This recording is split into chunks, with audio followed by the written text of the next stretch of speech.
सभी को राधे राधे। जय श्रीमन नारायण। आपके अपने YouTube चैनल प्रेम भक्ति में फिर से एक बार स्वागत है। और कैसे हैं आप लोग? आशा करती हूँ कि आप सब अच्छे होंगे, स्वस्थ होंगे। इसी कामना के साथ आज हम सुनेंगे कीड़ी नगरी की कहानी। तो चलिए मन में श्री हरि और माता लक्ष्मी का ध्यान करते हुए कहानी को सुनते हैं। एक गांव में एक बुढ़िया माई रहती थी। उसके 2 बेटे 2 बहुएं थी। बुढ़िया माई भगवान श्री हरि विष्णु की परम भक्त थी। अपना जीवन दान धर्म पुण्य का सभी कार्य करती थी, परंतु बुढ़िया माई कभी भी मंदिर और सत्संग या फिर कोई तीर्थ स्थान पर नहीं जाती थी। एक बार गांव में भागवत कथा हो रही थी। बेटे ने कहा, माँ सारा दिन घर में बैठी रहती हो, आप मंदिर में भागवत कथा सुनने क्यों नहीं जाती? बुढ़िया माई ने बेटे का मन रखने के लिए हाँ कह दिया। आज जाऊंगी, परंतु नहीं गई। ऐसा करते करते 6 दिन की भागवत कथा बीत गई, क्योंकि बुढ़िया माई जाना ही नहीं चाहती थी। वह सिर्फ घर में ही रहा करती थी। बुढ़िया माई ने बेटे से कहा, माँ आज तो अंतिम दिन है, आज तो कथा में चले जाओ। बेटे की ऐसी बात सुनकर फिर बुढ़िया माई ने हाँ कह दी और सारा दिन घर के काम काज में लगी रही। बुढ़िया माई ने जाते जाते इतनी देर कर दी कि अंतिम दिन की भागवत कथा भी समाप्त हो गई। वह अंतिम दिन की भागवत कथा में भी नहीं गई। भगवान श्री हरि विष्णु सन्यासी का रूप धारण करके बुढ़िया माई के पास आए और बोले कि बुढ़िया माई तुम कहाँ जा रही हो? तब बुढ़िया माई ने कहा कि मैं तो भागवत कथा सुनने जा रही हूँ।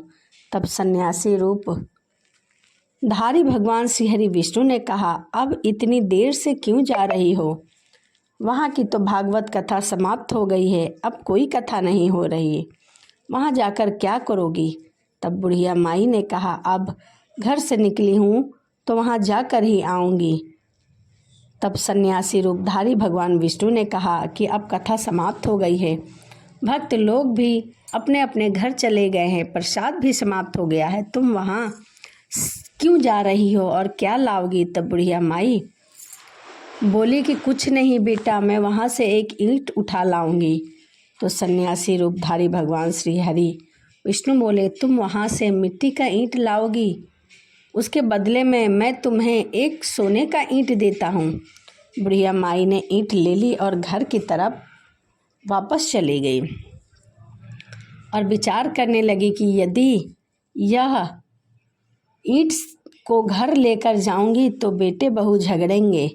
इसीलिए बुढ़िया माई ने घर के आंगन में ही ईंट को ज़मीन में गाड़ दिया। परंतु अब बुढ़िया माई का ध्यान उस ईंट पर ही लगा रहता था। हर समय वह ईंट के बारे में ही सोचती। खाने पीने घर के काम करने में सदैव बुढ़िया माई अपना ध्यान कम लगाती और सोने के ईंट पर ज़्यादा लगाती थी। अब तो बुढ़िया माई का पूजा पाठ पर भी मन नहीं लगता था, उसका मन तो सिर्फ उस ईंट पर लगा हुआ था। तभी बेटे बहू ने पूछा, माँ पूरे दिन घर के आंगन में आप क्या करती रहती हो? तब बुढ़िया माई कहने लगी कि मैं यहाँ से आने जाने वाले को देखती रहती हूँ। एक दिन बुढ़िया माई मर गई।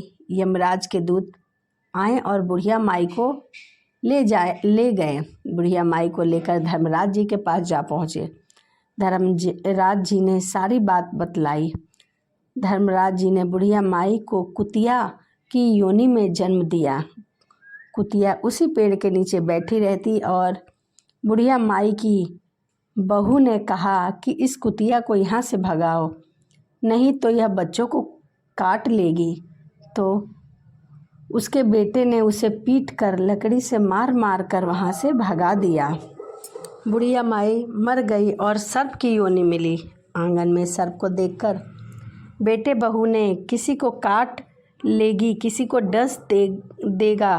फिर बुढ़िया माई को बेटे ने खूब मारा और धर्मराज जी के पास फिर बुढ़िया पहुंच गई। बुढ़िया माई कीड़ी का रूप धारण करके उस आंगन में कीड़ी नगरा बना लिया। आंगन में कीड़ी नगरा हो गया। घर वाले बहुत परेशान हुए।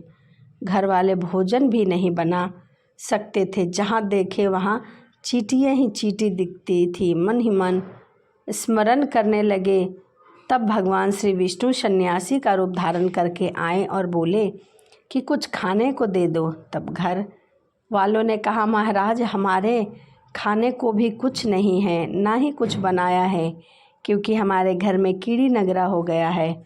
आप ही इसका कोई उपाय बताइए। तब महाराज जी ने आंगन में खुदा और सोने की 28 ईंटें निकाली और दोनों बेटे बहू को दे दिए और कहा कि तुम्हारी माँ के नाम से दान पुण्य करना। धर्मात्मा बने सन्यासी जी ने ऐसा कहा कि प्याऊ लगवाना, गौशाला खुलवाना, गाय के चारे की व्यवस्था करना, परंतु दोनों बेटे आपस में झगड़ने लगे कि तू दान कर, तू दान कर, परंतु किसी ने बुढ़िया माई के नाम पर दान नहीं किया और कीड़ी नगरा वहाँ उसी स्वरूप में स्थापित रह गया। कुछ दिन बाद सन्यासी वापस आया और बुढ़िया माई के बेटे से भगवान स्वरूपी धारी सन्यासी महाराज ने कहा कि हमारी घर की हालत वैसी की वैसी ही है, कीड़ी नगरा तो वैसे का वैसा ही है। तब साधु रूपधारी भगवान विष्णु ने कहा कि वह सोने के ईंट के टुकड़े लाओ और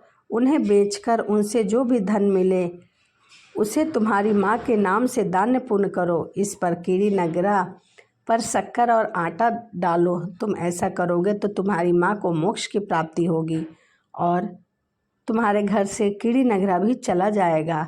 जो व्यक्ति प्रतिदिन सुबह प्रातः आटा और शक्कर कीड़ी नगरे पर डालता है वह सदैव धनवान, पुत्रवान और संपन्न, सुख शांति यापन करता है। उसके घर में कभी कोई कष्ट नहीं आता, उसका जीवन सदा सर्वदा आनंद में व्यतीत हो। उसके और उसके परिवार जन अत्यधिक स्नेह प्रदान करते हैं। कीड़ी नगरा प्रतिदिन खींचने से जुड़ी रहती है और दान पुण्य धर्म कार्यों में रुचि लगा रहता है। तो यह कीड़ी नगरा की कहानी थी। वीडियो आपको कैसी लगी कमेंट ज़रूर करिएगा। तो इसी के साथ वीडियो को यहीं समाप्त करते हैं और आपसे मिलते हैं अगली वीडियो में। सभी को राधे राधे। जय श्रीमन नारायण। हरे कृष्णा।